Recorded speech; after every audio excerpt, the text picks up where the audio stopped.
People, Deluded, I'm back again. Thank you very much for tuning in each and every time. I'm back again. Now, I'm sure, over the last 2 days, it's been Monday morning now. We played on Saturday. You've had time to digest the result, Even if you're not an Arsenal fan, depending on whatever result, you've gone through every possible what if in your mind. What if this happened? What if that happened? What if the ref? What if the manager?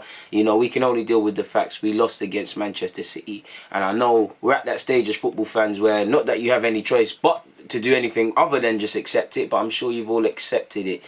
Football, a week is a long time in football. When you lose, it's an even longer period. But Thursday we go again against Rapid Vienna. That's going to kick off our Europa League campaign. Depending on what happens in the league, based on the last 2 games against Liverpool and Man City, we might have to consider the Europa League again. And I want to ideally qualify for the Champions League via the top 4. There's 38 Premier League games. You display more consistency and all of the other positive connotations rather than cup competition. If it was an FA Cup, you could say it, but European competition, I don't know if this squad is smart enough to say we're going to get to the final or whatever. So we need to fire on all cylinders. It's as simple as that. Sort of thing. And obviously we've got Leicester, a tough Leicester team. Leicester have lost against Villa. I'm sure they lost their game before Villa. I could be wrong on that. So they're going to want revenge. And we already know full well how Leicester play, what Leicester are about. We all know, one man we're all focusing on is Jamie Vardy. Apparently Soyuncu's injured and all these sort of things. But they've got Jamie Vardy, they've got Telemans. Even a guy like Albrighton can present problems to Arsenal because of how he plays on the right-hand side. Harvey Barnes on the left as well. James Maddison, if he's fit, is a problem. Shout out to Wesley Fofana, who had an encouraging debut for Leicester. But in relation to relevancy, we can only deal with what's been and come. The Man City game has come. If we look at it as harsh as possible, how we play against the top 6, how we play away from home is going to make the difference. On the face of it, we played Liverpool and City. We haven't got a result. We haven't got a result. It's as simple as that. We've conceded a couple of goals. We failed to keep a clean sheet. We've been a bit defeative in both games. The City game was a bit better. Yes, we've shown that we can beat Man City and Liverpool across cup competitions, and for Liverpool we beat them last year, but this season we failed 2 tests. Now the games are coming thick and fast. As I said, you've got Leicester and Man United after that to come, so we cannot afford to feel sorry for ourselves. Well, obviously there are some positives so far this season. There are some negatives. You want to see Arteta potentially settle on an 11, play players in their actual roles and whatnot, but the players have got to wake up. Like I always say, one thing that annoys me about players of today, especially Arsenal players, the talking is easy. You can tell fans until you're blue in the face how you want top 4, how you want to fight, how you want to go and do this. Display it. For 2.5 months you can't bring in any new players. We have to work with what we have. The games are coming thick and fast. Every member of that squad is going to be used and utilised. In what capacity? Only Arteta and their ability can decide that. But everybody needs to stand up to be counted. But I don't think this all doom and gloom. I think I'm wary of the word progress in relation to City, because it's a bit defeative to say, okay, we conceded 2 less goals, but let's be realistic. We conceded 2 less goals. Defensively, I won't say we had them, but we had more. It seemed like we had a game plan. We were narrow, we were resolute, we were tough to break down. They were cutting us open here and there, but we were tough to break down. We pressed couple times. We pressed them and forced mistakes with playing out from the back. But there are obviously incidences we let ourselves down. For me, one thing we've got to look to do as a football club now, when I look at it against City in the FA Cup, Liverpool in the FA Cup, Chelsea in the cup final, even how we've played against Man City, it's all great. Thinking about the threats they pose and whatnot. And I'm not saying be gun-ho and leave gaps, but at the same time, football's a tale of 2 teams. We need to think about what we can do. As good as we were defensively, Aubameyang never had a shot. Now, Aubameyang has to take some personal responsibility for not having a shot, because if I'm a striker, I want to have a shot in the same way. I'm a right back in Sunday League. I want to get a cross in. I want to make a first tackle sort of thing. There's certain things I'm not leaving the game without happening. Of course, it's harder. So Aubameyang needs to dig deep and whatnot. But at the same time, if players are not brave enough to hit you with that ball, if you're being man-marked, there isn't too much you can do. Obviously, I believe Aubameyang's got 5 games without a goal, which a player like Aubameyang, he's going to prove his worth. He's going to score goals. It's a minor. But the more I say that and the more he doesn't, the more it becomes a problem. And I don't think his age has any relevance because, you know, 2 months or whatever when he signed that, we're saying the way he looks after his body means his age is irrelevant to a lot of these people. But you know, when you're not informed, can you say because of his age he's peaked, he's on the decline? You know, all of these things. Apparently his expected goals is down as well. I'm not one to, I use stats to marry with the eyes, but in isolation I can't verify those stats. So yeah, man, we're still not playing to players' strengths in my humble opinion. You know, even Pepe, I'm not defending Pepe because he was poor yesterday, well Saturday, but since he's come we've never played to his strengths. We do not play to Aubameyang's strengths. We don't play to key players' strengths. We lost the midfield battle. But it's not all doom and gloom, people. There's still a lot to play for this season, and the only ones that are going to decide if we have a good or bad season is ourselves. Yes, there's some quality teams, you know. Southampton did us a favour with drawing. West Ham made sure, you know, Spurs dropped points. United, unfortunately, came from behind to beat Newcastle. Unfortunately, you know, we lost. But, you know, we're going to be the only reason as to why we're defeated, you know, because if I'm honest, and not on a biased thing, do I think Arsenal is top 4 quality? Do I think Arsenal is good enough for me right now to put anything close to my life savings down to say we're going to get top 4? No. But I believe that club has, well, our club and that group of players has way more to it to give more of a fight than we have been doing in previous years, then based on the last 2 top 6 games we've been doing, and just in general, I think we have more in that squad to make more of a meal of it.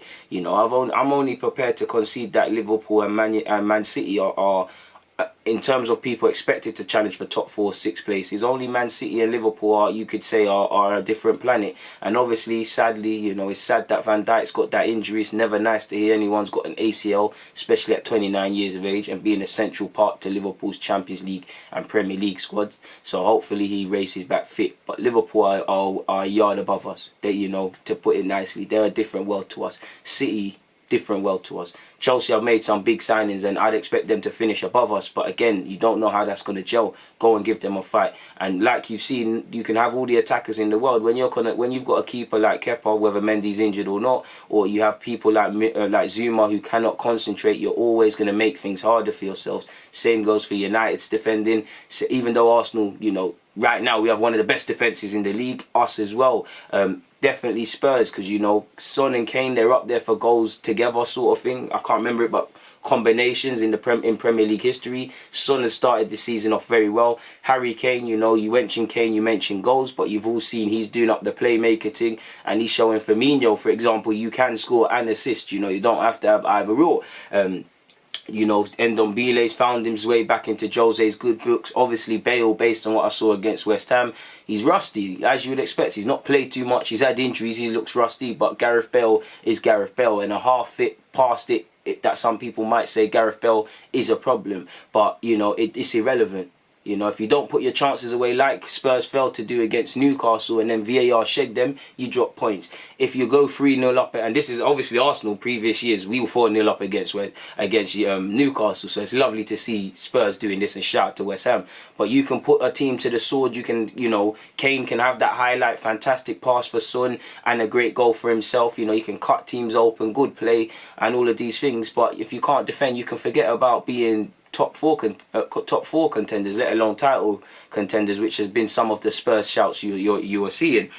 So it doesn't look, even though I think Arsenal's defence has improved, you know, we're still susceptible. In fact, every team looks susceptible in the Premier League defensively. Nobody is running away with it, really and truly. So there's still a lot to play for, people. For me, you know, defensively, we still need to improve. We're nowhere near locking it down. You know, the City goal showed that. Sterling's not being tracked. Aguero's not being tracked. It's too easy by Bellerin on Foden. Midfield is all over the place. There's still a lot. But we have improved defensively, and we are improving. Like I said, there's still a long way to go. There's still a lot of teething issues. There's only so far we can get with certain individuals within our back 3, 4, 5, whatever, but there has been an improvement. There's still concerns.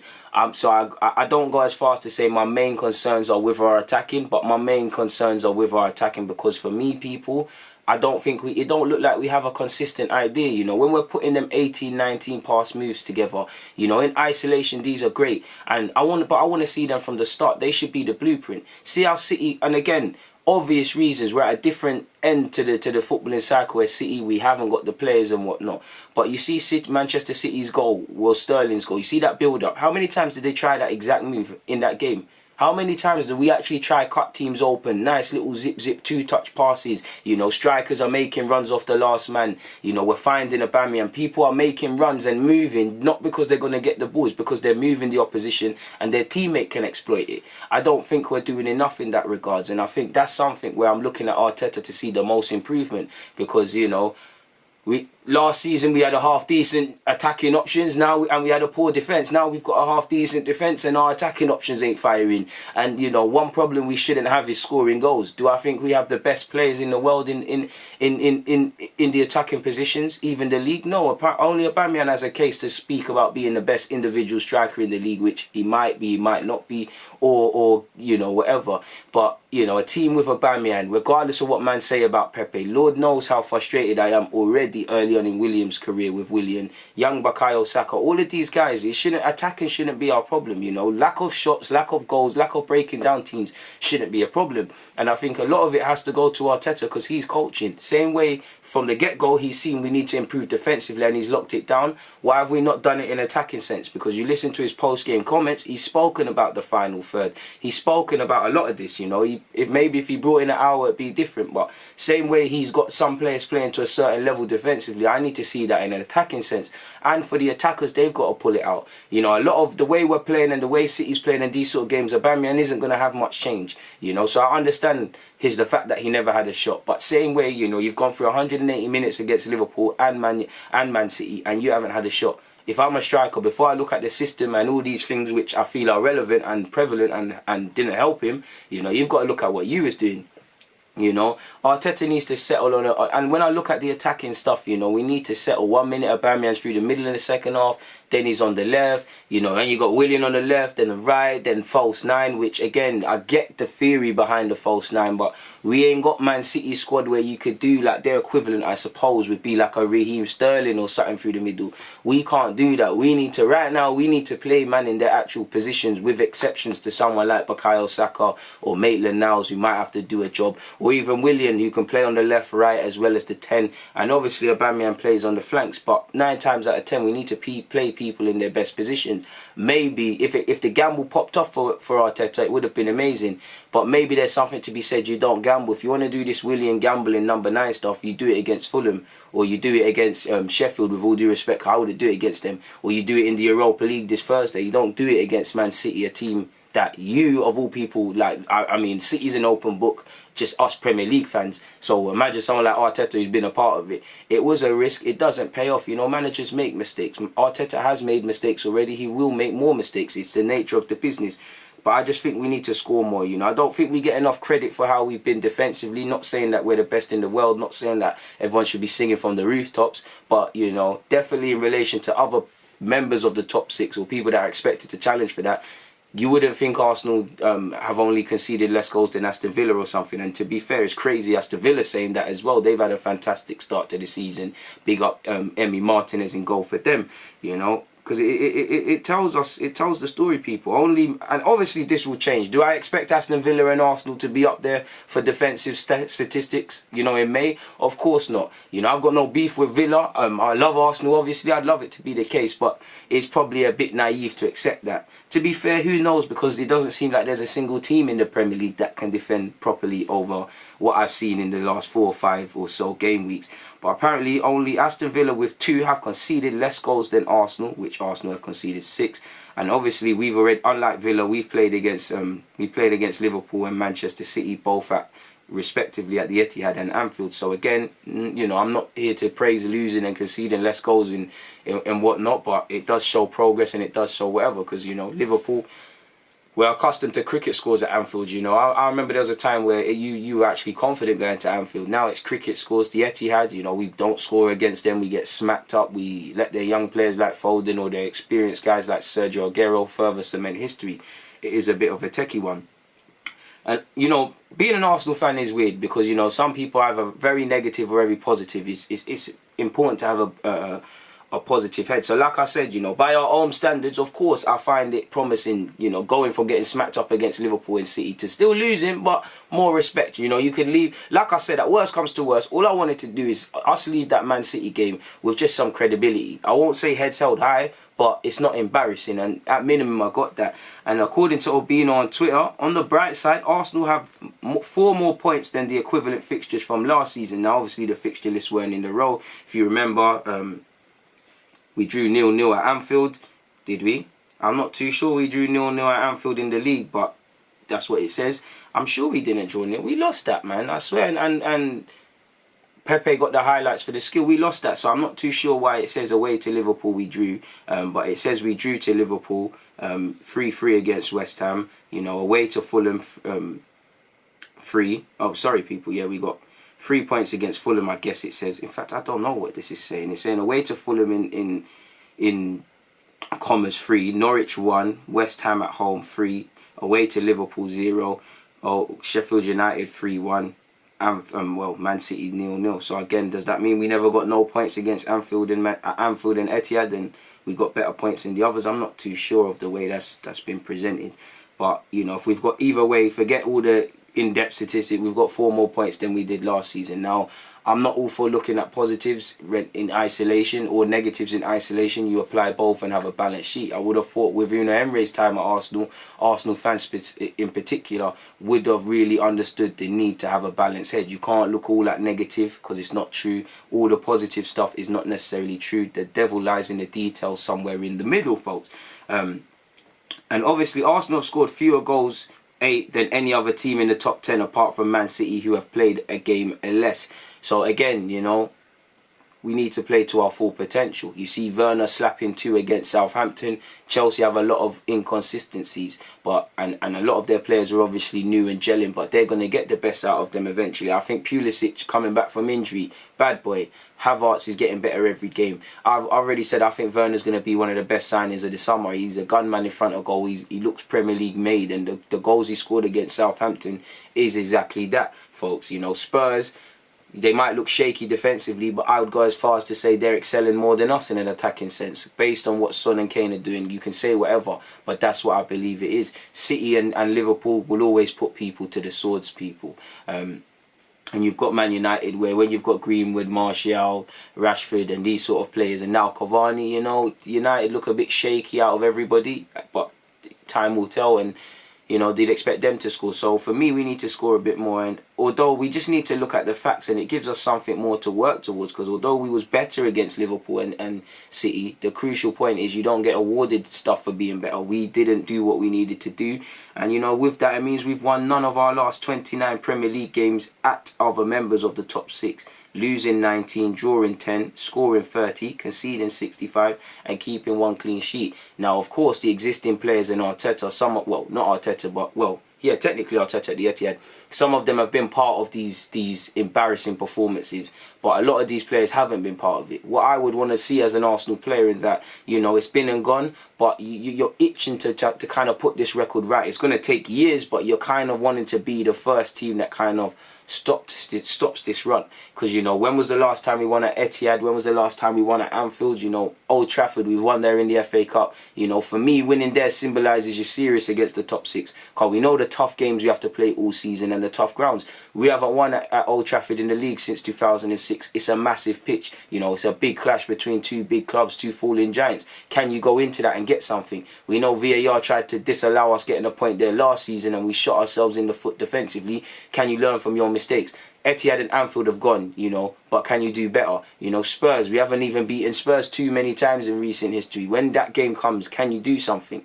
You know, Leicester didn't have the best of joy against them last season. You know you're playing a tough game against them. Can you get something? You know, this is the sort of things, how you play against the top teams away from home, not drawing the amount of draws we had, not losing points from winning positions in the form we was doing it.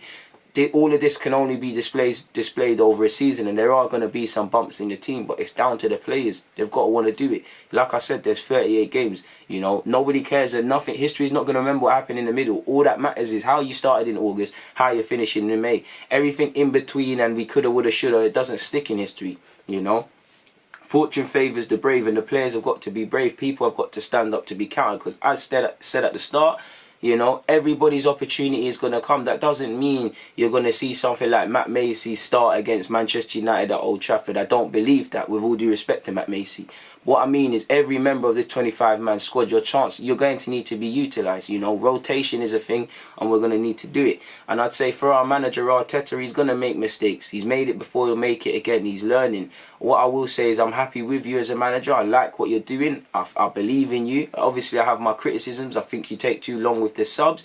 I don't think there's much to our game plan beyond defensive stuff at the moment. There are little bits and pieces, so can you marry that? And for me, I think right now you've got to go back to basics. None of this square pegs in round holes. Can we just play Lacazette, Aubameyang, or even Eddie Nketiah through the middle? Can you play, with the exceptions of Saka and Maitland-Niles? Obviously, when we're in a bit better form, when we're doing stuff, when the squad's improved, by all means start experimenting. But it's not like the team you was under at City. You can't, you know, we ain't got a Raheem Sterling. 1 minute he's on the left, then he's through the middle like you saw yesterday. Or you can do stuff with Bernardo Silva or Rodri or Ake or Walker and Cancelo. Our squad isn't there yet, and our players don't have that level of IQ, in my opinion. And I think Arteta's personally going to learn that the hard way. I personally think he's going to learn the hard way his persistence with Willian, because what he gives you defensively was a big vote of confidence, and he didn't repay that. And I think in the same way Pepe didn't stick two fingers up at Arteta and say, you need to start me, Willian didn't do anything to suggest he should start against Leicester, you know. And I think his allegiance with Willian is going to cost him, really and truly. And I will have to say, again, it might not be a thing like this, but what was the thinking behind Willian as a false nine? Like, why was Willian as a false nine seen the better option ahead of Lacazette, who did in the build up to this game, you know, was being rested and whatever on the bench and whatnot, or Aubameyang, who that's his best position, or that I don't mind him on the flanks, or Eddie Nketiah? Why is it that you went with Willian? What particular facet of Willian's game up front, or potentially up front, does he have over these lot? You know, I could only think he's more likely to drop into the midfield defensively and congest. And obviously, if that works, it works. Well, it is what it is. And based on his comments, Arteta's comments, it is going to happen again. I think he is going to play William false nine, and I'm not necessarily against it. I just think there's certain games you don't do them things in, you know. But he'll learn his lesson, and it is what it is. Like I said, we've got Man United coming up in 2 weeks. You know, we've got 2 weeks games this week, one in the Europa and then Leicester at the weekend. We can't feel sorry for ourselves. We just have to go again. You know, we battled hard. We did what we could against Man City, but it's about fine margins for the goal conceded, not taking or creating chances, and just remembering football is harsh. Like, no matter, you know, with Arsenal's context of improving and whatnot, that's all great, but football's harsh. Football doesn't care that Arsenal are rebuilding under Arteta, and you saw that. So we have to lick our wounds and go again. There's not much more we can do on that front, but people, deluded. I'm out, man.